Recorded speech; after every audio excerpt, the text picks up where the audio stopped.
We're going to be focusing our attention today on a really essential yet somber examination of the source material around a single tragic event. That's right. It's a case of parricide that completely shocked the community of Port St. Lucie, Florida, back in 2011. And this exploration, it's going to rely on a very careful review of the facts that are presented in investigative articles and, detailed legal summaries. Mhm.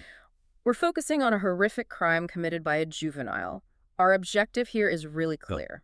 We have to extract the critical details, the factual timeline, understand the specific context of the crime, and then meticulously track the complex legal resolution that followed. And it is difficult material, but it's necessary to really understand the facts of this case. We have to approach it with the appropriate gravity and, of course, sympathy for the victims. Absolutely. For Blake and Mary-Jo Hadley. So let's start by just anchoring ourselves in the confirmed facts, what the sources provide. The victims were Blake Hadley, who was 54, and his wife, Mary-Jo Hadley, who was 47. The perpetrator was their 17-year-old son, Tyler Hadley. And these events took place on July 16, 2011. And what immediately defines this case, and really why it captured so much national attention, is the jarring combination of, extreme violence and the alleged motivation. Right. We are talking about parricide, the killing of one's own parents, committed by bludgeoning with a hammer. And the sources repeatedly point to the motive being this deep-seated resentment, but specifically fueled by Tyler's overwhelming desire to host a house party. That intersection of just calculated brutality and adolescent impulse, it provides this chilling frame for the entire story. It really does. I think we have to spend a good amount of time just establishing the context of the crime, because this wasn't an isolated, sudden explosion of violence. No, not at all. Let's unpack the path that Tyler Hadley was already on, and this is based extensively on the sentencing documents cited in the source material. Yeah, that context is vital. So he was born in December 1993, which, as you said, made him 17 at the time of the murders in July 2011. And that age 17 is so critical as it governs all the legal proceedings we're going to discuss later. Exactly. But first, these documents, they paint a really terrifying picture of escalation during his teenage years. This wasn't just minor misbehavior. No. The sources document a pattern of severely disruptive and, criminal conduct that began early and just got worse and quickly. We see clear evidence of him skipping school and perhaps, most critically, serious substance abuse. Drug use. And the history of his criminal involvement before the parricide is quite extensive. The source material is very specific about his documented participation in drug use, drug sales, and drug purchases. So this establishes that by 17, he was already deeply embedded in a criminal lifestyle that was tied to substance abuse. We have to look beyond just the drug use because the severity of his pre-existing troubles involved violence and property crimes, too. That's right. The sources list his prior criminal detentions, which included arson, vandalism, thefts, and aggravated battery. Okay, so if we just look at that list, arson and aggravated battery, specifically, this shows a long-standing tendency for destructive and aggressive behavior that had already been documented. And addressed by the legal system well before the events of July 2011, he was not unknown to law enforcement. That distinction is so important. When you hear teenager, sometimes you might dismiss prior offenses as minor, but we're talking about aggravated battery. Right. That implies causing serious bodily harm. The sources needed to detail these facts to provide context for the court about his trajectory. And beyond the criminal arrests, his actions had consequences in the civil world, too, which must have placed just immense stress on his parents. Absolutely. I mean, what's fascinating here is the sheer financial and emotional weight that Blake and Mary-Jo were carrying. Yeah. The sources confirm a substantial $15,000 civil suit was pending against Tyler. $15,000. Yes. This stemmed from an incident in June 2010, so over a year before the murders, where he had been driving his father's car and he hit and injured a child. Wow. So this detail shows that his reckless actions had real, tangible victims outside of his immediate family, and it was incurring this significant financial liability. You can only imagine the pressure Blake and Mary-Jo were under. They're fighting criminal charges and a massive civil suit at the same time, all because of their son's behavior. Given that immense pressure, it's completely understandable that the source material shows evidence of desperate, albeit failed interventions by his parents. They weren't passive. No, they were trying to get him help. They were trying everything. The sources note that Tyler had been enrolled in an outpatient drug treatment program, but the outcome was failure. He just continued using drugs. He continued his drug use despite being in the program. So for parents dealing with this escalating situation, a son with a history of arson, battery, theft, and a $15,000 lawsuit pending, this unsuccessful outpatient treatment must have just signaled that only drastic measures were left. And this brings us directly to the immediate motivation that's synthesized in the sources. The desperate last resort by the parents was the final catalyst for this tragedy. It was. Blake and Mary-Jo, they recognized that Tyler was turning 18 soon, which would completely change how they could legally manage his care and any potential detention. Right, they were running out of time. They were described in the sources as desperate to get him into a more structured, intensive environment, and they had recently found an inpatient treatment program for him. This was the turning point. And that was it.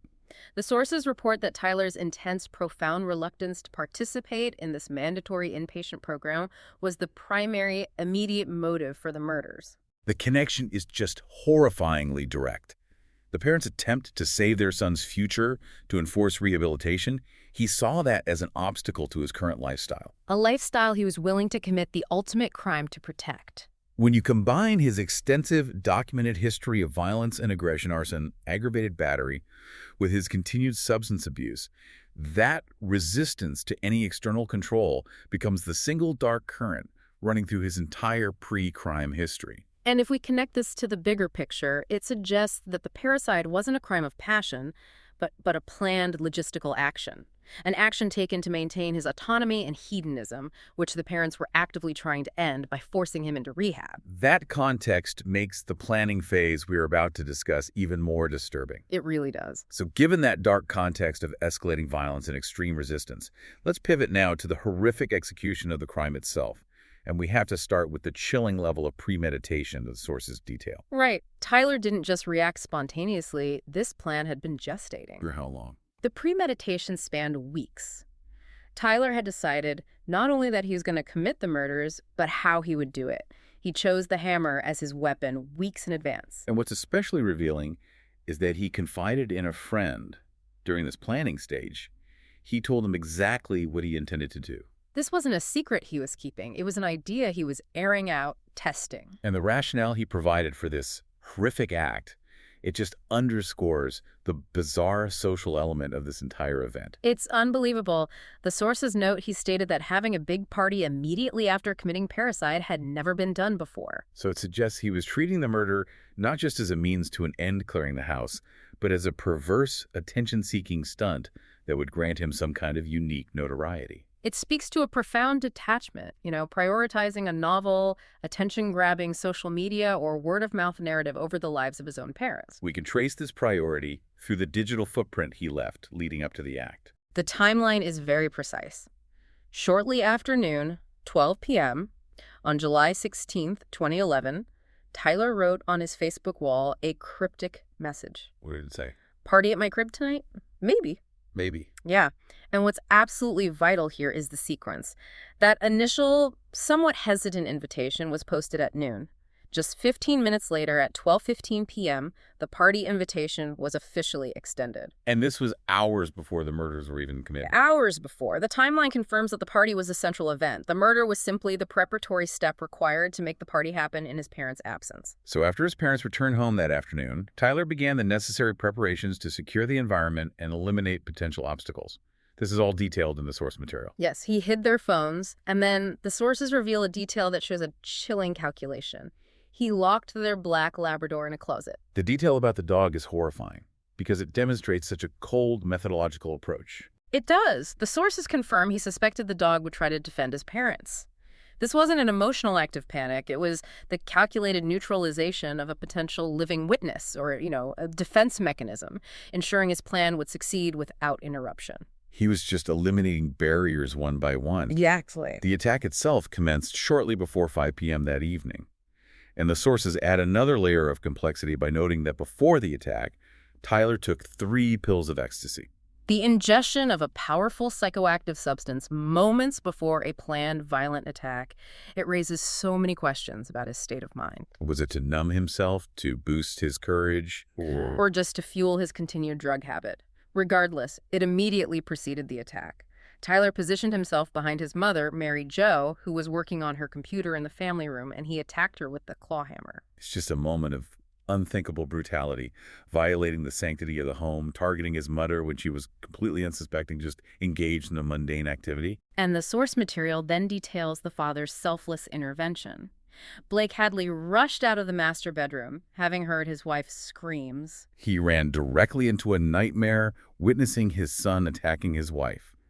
And the sources record Blake Hadley's final, desperate question, a single word that speaks to the ultimate betrayal and incomprehension. Why? That moment, it just demands our profound reflection. This was a man witnessing the absolute destruction of his family by the person he raised. And the response Tyler reportedly gave to his father's plea is perhaps the most chilling quote in the entire body of source material. He said, "Why the F not?" before he fatally attacked his father with the hammer. That answer suggests a level of profound nihilism or, again, an absolute detachment from the reality and consequence of his actions. It speaks to a complete inability to connect morally or emotionally with the gravity of the act. And following the attack? Following the attack, the sources detail a lengthy cleanup process. After murdering both parents, he dragged their bodies into the master bedroom. And here we should pause to reflect on the timeline. He spent 3 hours cleaning up the blood. 3 hours. 3 hours of methodical effort focused entirely on erasing the visible traces of the murder so that the party could proceed. 3 hours is very easily. The sources confirm that investigators later found ATM photos taken when he was pulling money out of their accounts. This financial trail is definitive proof that the murder was committed with the express intent of securing immediate funds to facilitate this social event. He picked up some friends, and the sources estimate that around 60 people attended the party that night. 60 people? The house, where Blake and Mary-Jo lay concealed under furniture, was filled with teenagers drinking and socializing just hours later. And this is where we run into the bizarre sensory details that are reported by the sources. With 60 people in the house, the atmosphere must have been chaotic. Oh, absolutely. Yet several partygoers are alleged to have noticed the smell of dead bodies during the party. Even after the 3-hour cleanup. Even after. The fact that the odor was still noticeable just underscores the sheer magnitude of the crime and the impossibility of completely concealing such an act. That detail is so critical because it introduces the idea that even amidst all the chaos, the environment itself was signaling that something was profoundly wrong. It was. Which brings us to Tyler's behavior and his eventual confession during the event. The sources indicate that Tyler apparently told several people what he had done during the party. Several people. Yes. Whether this was boasting or intoxication or simply an inability to hold the secret, the word was spreading.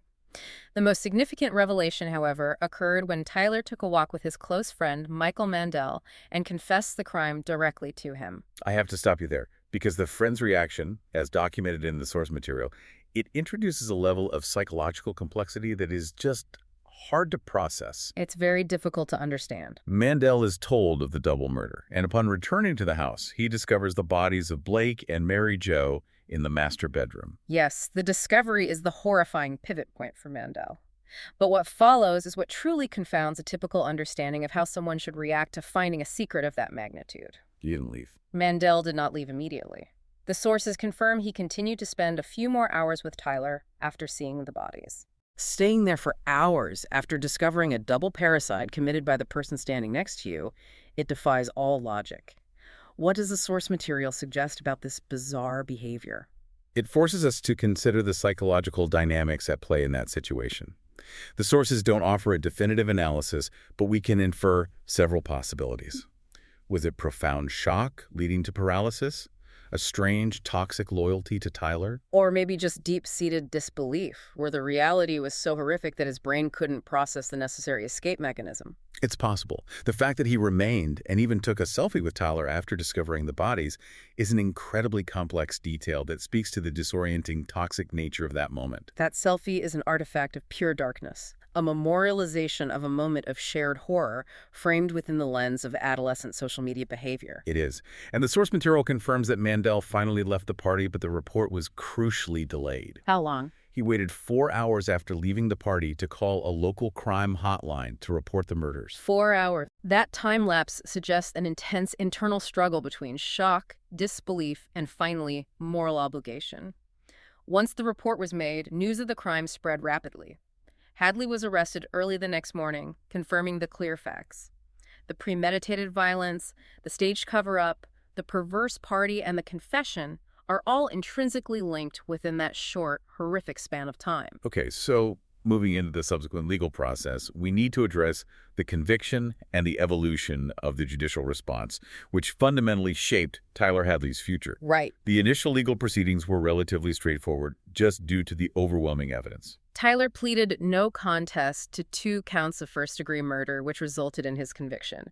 The sheer weight of his own confession to multiple people, the crime scene evidence, and of course the testimony of Mandel secured that conviction very quickly. And because he was 17 years old at the time of the offense, the death penalty was immediately off the table. Correct. Capital punishment for minors had been abolished nationwide in 2005. This fact is really the cornerstone of the entire legal battle that followed. Indeed. So the maximum sentence available to the court in Florida at the time for a juvenile offender convicted of first-degree murder was applied in 2014. And that sentence was 2 consecutive terms of life imprisonment without the possibility of parole. Let's clearly define that term to the listener. When we say consecutive terms of life imprisonment, what does that practically mean versus concurrent?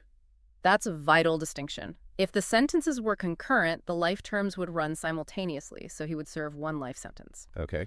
Since they were imposed consecutively, it meant he had to serve the first life term, and then the second life term would immediately begin. In practical terms, this amounted to a double life sentence, ensuring he would never be released. And the without the possibility of parole aspect just reinforced that. It ensured he was condemned to die in prison. While he was awaiting that initial sentencing, the sources provide a profoundly disturbing insight into his behavior while he was incarcerated.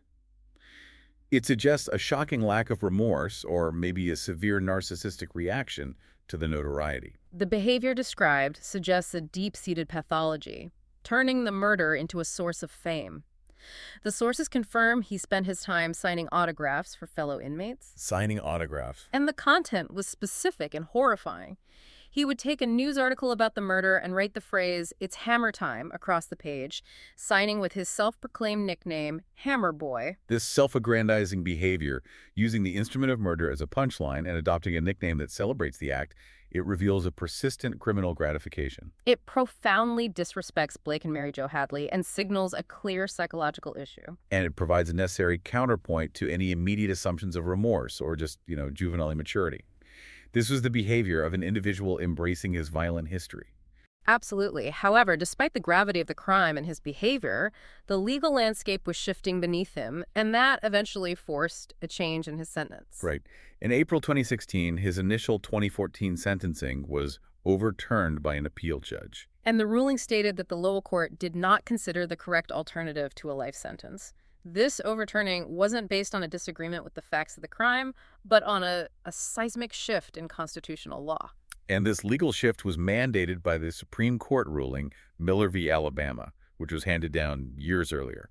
And it fundamentally changed how juvenile homicide offenders must be treated. We need to spend a little time on this because it's the intellectual core of the legal outcome here. Okay, let's simplify this concept. Yeah. What was the central constitutional reasoning behind Miller v. Alabama?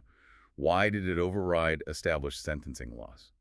So the Supreme Court recognized that children are constitutionally different from adults for sentencing purposes. The core argument rested on the concept of neurological immaturity and diminished culpability. The sources detailing this ruling emphasize 3 main differences. Juveniles lack maturity and responsibility. They are more vulnerable to negative influences and control, like peer pressure. And their character traits are not yet fixed, meaning they have a greater potential for change and rehabilitation than adults. So the Supreme Court essentially said, because a child's brain is still developing, sentencing them to mandatory life without the possibility of parole, a sentence reserved for the most incorrigible adult criminals, is fundamentally cruel and unusual punishment. Precisely. Because it doesn't account for the potential for redemption. The ruling mandated that judicial review mechanisms be put into place. What does that mean exactly? Judicial review mechanisms. It meant that judges could not just apply a mandatory life without parole sentence to a juvenile homicide offender. Instead, they had to conduct an individualized sentencing hearing where the judge must consider the defendant's youth and other mitigating factors before imposing the sentence. And the original 2014 sentencing, which was applied immediately after the conviction, it didn't have that proper judicial review mechanism in place because the constitutional law was still being interpreted and applied at the state level. Exactly right. So Tyler Hadley was therefore entitled to a new sentencing hearing that adhered to the Miller standard. And that entitlement led directly to his resentencing in December 2018. Yes, he was again sentenced to life in prison. The severity of the crime demands that. But this time, the required judicial review mechanism was properly applied. This makes him eligible for review after 25 years served. Okay, that is the critical distinction we need to clarify. Life without parole means guaranteed death in prison. Life with judicial review after 25 years means that a panel or a board must review his case, consider his mitigating factors like his youth at the time, his potential for rehabilitation, and then determine if he's fit for release. It does not guarantee freedom, but it introduces the possibility. And that possibility is what the Miller ruling ensures. It compels the justice system to treat juvenile crime differently, even crimes as heinous as this parricide. Tyler Hadley's case perfectly illustrates the complexities facing courts across the country. How to justly punish an unforgivable crime while adhering to the evolving constitutional understanding of juvenile culpability. His current location is the Liberty Correctional Institution. So in this final section, we can look at the definitive end, the immediate environment, and reflect on the facts we've meticulously synthesized. Let's start with the physical location where Blake and Mary-Jo Hadley died. The Hadley house. It served as the backdrop for both the violence and the bizarre subsequent party, and it had a profound and lasting impact on the local community. The sources confirm that in April 2015, the house was demolished. This action, which is often necessary in cases of highly publicized horrific crimes, it removes the physical marker of the tragedy. It prevents the site from becoming a source of morbid attraction, and it offers a necessary degree of closure to the neighbors and the remaining family. That's the idea. Looking back at the synthesis of facts we've established today, we traced the entire documented path of a profoundly troubled teenager with a significant history of escalating criminal behavior. Including arson and aggravated battery. Right. We detailed the desperate final attempts of his parents to intervene, attempts that became the reported motive for their murder. And we saw the weeks of cold planning, the methodical elimination of obstacles from the phones to the family dog, and the chilling execution of the crime, immediately followed by that perverse social event. Attended by 60 people. 60 people. The unique social context of the party, the reported odor, the delayed confession, and the infamous hammer boy behavior while incarcerated all underscore the complex moral and psychological terrain of this event. And finally, we examined the judicial response, which itself became a benchmark for how Florida and the nation applied the Supreme Court's mandate regarding juvenile sentencing. Tyler Hadley's sentence shifted from guaranteed death in prison to life with the eligibility for judicial review after 25 years. This tragedy is now, well, it's indelibly codified within the legal history of juvenile justice reform.